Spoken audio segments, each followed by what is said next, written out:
Hello everyone, मैं दिव्या आप सभी का स्वागत करती हूँ अपने एक नए ब्लॉग में। उम्मीद करती हूँ कि आप लोग सब बहुत अच्छे होंगे। तो मैं बड़ों को प्रणाम करती हूँ और छोटों को बहुत सारा प्यार। इसी के साथ ही आज का ब्लॉग की शुरुआत करते हैं। तो अभी मैं परवल की सब्ज़ी बनाने वाली हूँ, परवल की भरवा सब्ज़ी बनाने वाली हूँ। तो यहाँ पे मैं परवल को काट कर उसके अंदर का जो रहता है उसको मैं निकाल ले रही हूँ। तो यहाँ पर मैं परवल के जो अंदर के मटेरियल निकले हैं उसको प्याज, मिर्च और लहसुन इन सभी चीज़ों को मैं सिलवट्टे में पीस ले रही हूँ। और अगर आप चाहते हैं तो इसमें अदरक में मिला सकते हैं, पर मेरे पास अदरक नहीं था तो मैं बस इन्हीं सब चीज़ों को मिला के यहाँ पे पीस ले रही हूँ सिलवट्टे में। और अभी हमारे यहाँ लाइट नहीं है तो थोड़ा थोड़ा अंधेरा दिख रहा होगा, तो इसके लिए माफ़ी चाहती हूँ। प्लीज़ इसको थोड़ा सा इग्नोर कर लीजिएगा। और आज रात से ही हमारे यहाँ लाइट नहीं है। जब भी थोड़ी बहुत बारिश होती है तो हमारे यहाँ लाइट की प्रॉब्लम हो जाती है और लाइट कट जाती है। और हमारे यहाँ गांव देहात में इसी तरह से लाइट की बहुत ज़्यादा प्रॉब्लम होती है। हम लोगों को बहुत दिक्कत हो जाती है जब लाइट कट जाती है तो।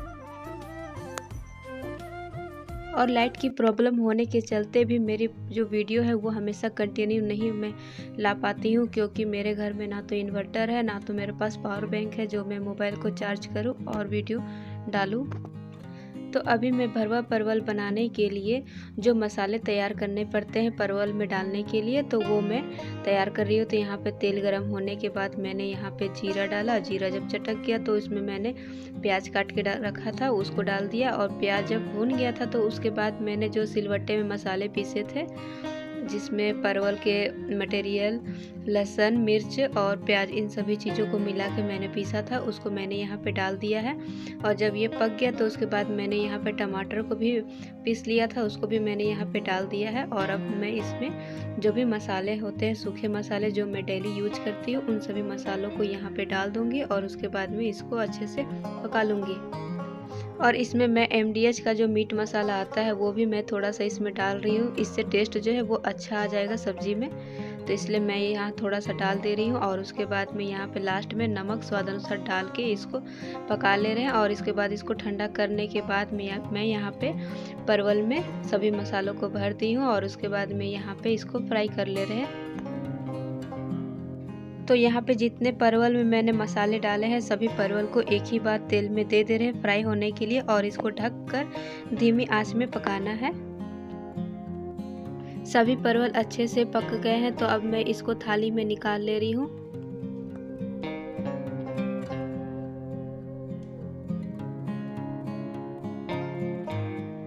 भरवा परवल की सब्ज़ी बनाने में भले ही मेहनत लगती है पर ये सब्ज़ी खाने में बहुत टेस्टी लगती है। और जिस काम में मेहनत लगती है उसका तो फल मीठा होता ही है। जो भी ये बात बोला है कि मेहनत का फल मीठा होता है वो सच बात है, क्योंकि आप किसी भी चीज़ में मेहनत करें, चाहे वो पढ़ाई के क्षेत्र में, चाहे खेलकूद के क्षेत्र में, चाहे खाने के क्षेत्र में, अगर आप उसमें अच्छे से मेहनत लगा के करते हैं तो उसका परिणाम हमेशा अच्छा ही आता है। तो यहाँ पे मैंने सभी परवल को फ्राई करके निकाल लिया और कढ़ाई पे तेल बहुत ही ज़्यादा था तो मैंने यहाँ पे तेल को कम कर लिया है, क्योंकि तेल ज़्यादा खाना भी नहीं चाहिए और महंगाई भी बहुत ज़्यादा है तो इसलिए तेल को मैंने यहाँ पे कम कर लिया है। और एक कुशल गृहिणी की यही कोशिश होनी चाहिए कि वो अधिक बचत में और कम चीज़ों से ही वो अच्छा और पौष्टिक खाना बनाकर अपने परिवार को खिलाए। एक बार इस तरह से भरवा परवल की सब्ज़ी बनाकर खाएं ज़रूर, और ये खाने में बहुत टेस्टी लगती है और मेरे घर में तो सभी को ये बहुत पसंद आई थी। अभी मैं भरवा परवल के लिए ग्रेवी तैयार कर रही हूँ। तो ग्रेवी बनाने के लिए मैंने तेल में जीरा डाला और जीरा जब चटक गया तो उसके बाद मैंने प्याज, लहसुन, मिर्च और टमाटर को पीसकर एक पेस्ट बना के यहाँ पे डाला। और जब ये पक गया तो उसके बाद जो मैं डेली मसाले यूज करती हूँ सब्जी मसाले और हल्दी का पाउडर और जीरा पाउडर, बस इतना ही सा चीज़ मैं डाल के यहाँ पे ग्रेवी तैयार कर ली हूँ। और उसके बाद में जो मैं भरवा परवल फ्राई करके रखी हूँ उसको यहाँ पे मैं डाल दे रही हूँ। और उसके बाद में मेरे भरवा परवल की सब्ज़ी को मैं थोड़ा देर के लिए पकाऊंगी, कम से कम 5 मिनट के लिए, और उसके बाद ये बनकर रेडी हो जाएगी। और अगर मैं इसमें कश्मीरी लाल मिर्च का पाउडर डालती तो इसका कलर अलग ही होता, वो दिखने में बहुत ही सुंदर लगता। पर मेरे पास नहीं है तो मैं यहाँ पे बस जो मसाले मेरे पास थे उसी से मैंने यहाँ भरवा परवल की सब्ज़ी तैयार कर ली है। और ये खाने में सच में बहुत ही अच्छी लगी। और आप लोगों को कैसी लग रही है मुझे कमेंट में ज़रूर बताएं।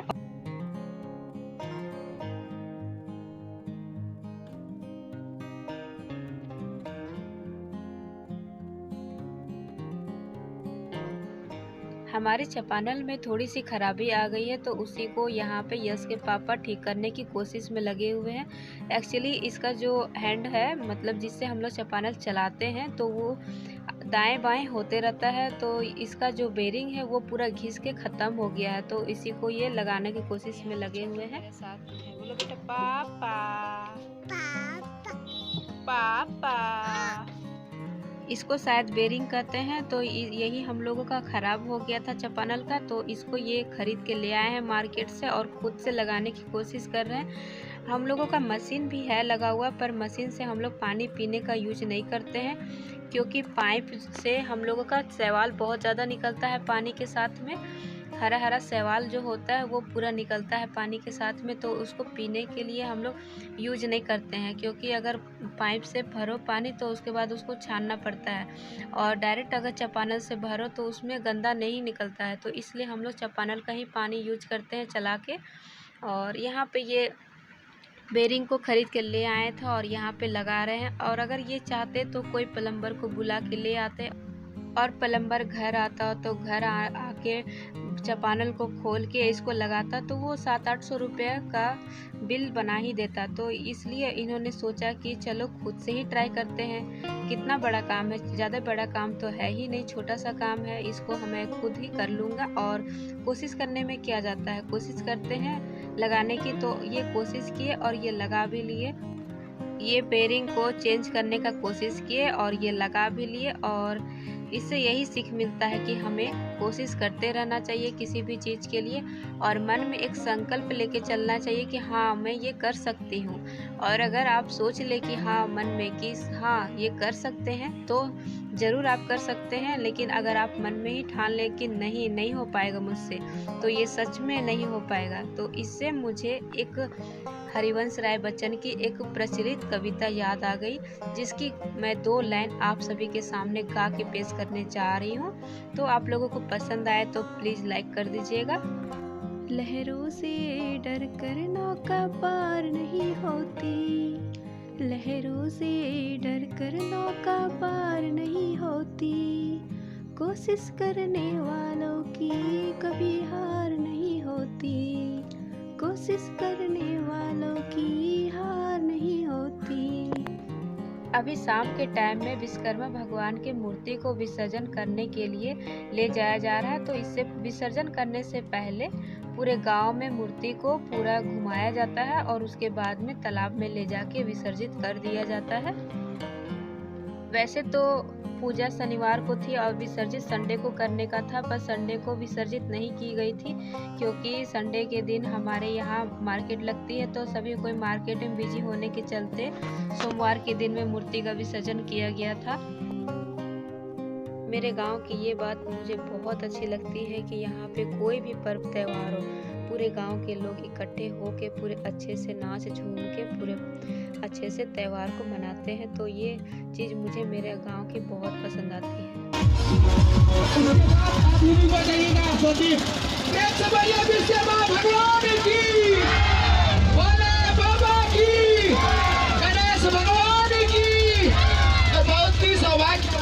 कुछ दिन बाद हमारे माता की दर्शन होने वाली है। प्रेम से बोलिए माता रानी दुर्गा मैया की।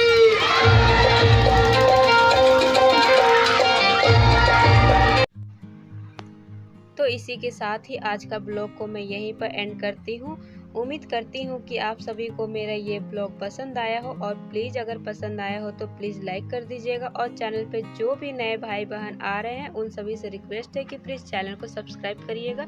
फिर मिलेंगे एक नए ब्लॉग में, तब तक के लिए बाय बाय।